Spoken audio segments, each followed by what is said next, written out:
Okay, welcome to Proverbs 10. If you have been following along, you are officially a third of the way through, or if you want to be technical, you're almost a third of the way through Proverbs. Either way, congratulations. Keep up the good work. In Proverbs 10, we move away from the father-son discourses, we move away from the lady wisdom dialogues, and we move towards kind of these short one verse, two verse Proverbs. This book has really come to be known for. Going forward, I think what I'm going to do is I'm just going to take a handful of these verses each video and just kind of discuss them. So let's start with verses 4 and 5. It says, "A slack hand causes poverty, but the hand of the diligent makes rich. He who gathers in summer is a prudent son, but he who sleeps in harvest is a son who brings shame." And this is obviously comparing the hard worker to the lazy person, or some translations have sluggard. I've said it before and I'll say it now. This is a theme that Proverbs talks about a lot. It does a lot of comparing the lazy person to the hard worker.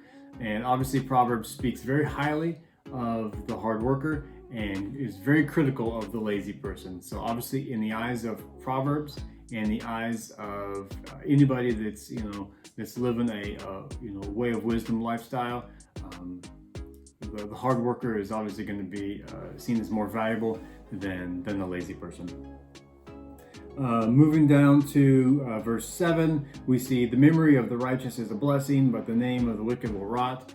So how do you want people to remember you? Even as you're still living, or even as you pass on, what do you want the memory of you to be? Do you want to be a blessing? Do you want to be remembered as somebody that was, again, fun to be around, just kind of a blessing of other people's lives? Or do you want to be remembered as, I couldn't stand that person? Do you want to be, it says here, do you want to be a rot? Do you want to be kind of a stink in the memory of other people?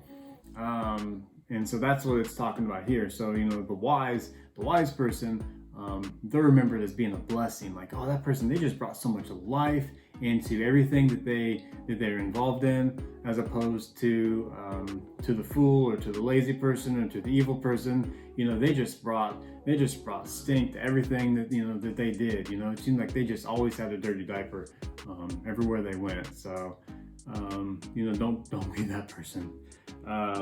Let's look at number 12. Hatred stirs up strife, but love covers all offenses. Whenever you're faced with hate, don't ever respond to hate with hate.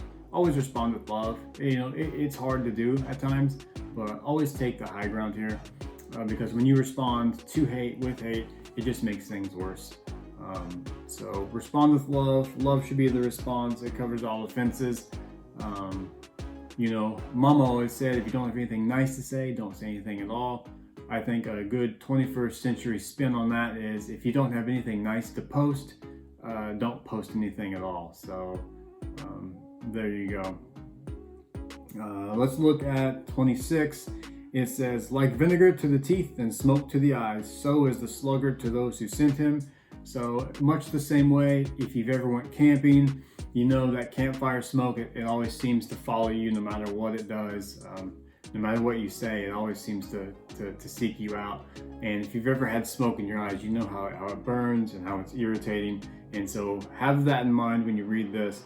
So, that's kind of the emotion you're feeling when you send the sluggard, or you send a lazy person to do a job. Just know you're most likely going to be irritated because they're not going to get the job done, or they're not going to do a good job, or, it's not going to be a quality work. So that's kind of the idea here. And then let's look at 31. It says, "The mouth of the righteous brings forth wisdom, but the perverse tongue will be cut off." So one thing you're going to see in Proverbs again is a comparison between the wise person and the fool. But you'll see that Proverbs talks a lot about how the wise person, they don't talk a lot, but they speak wisdom when they do talk. But you've got the fool that's just gab, talk.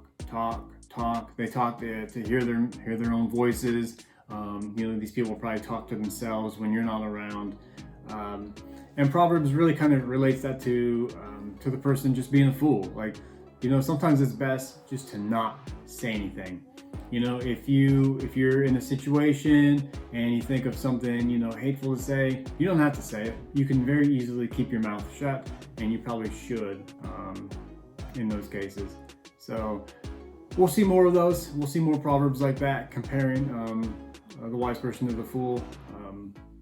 But yeah, I think that's good for Proverbs 10. So Proverbs 10, enjoy.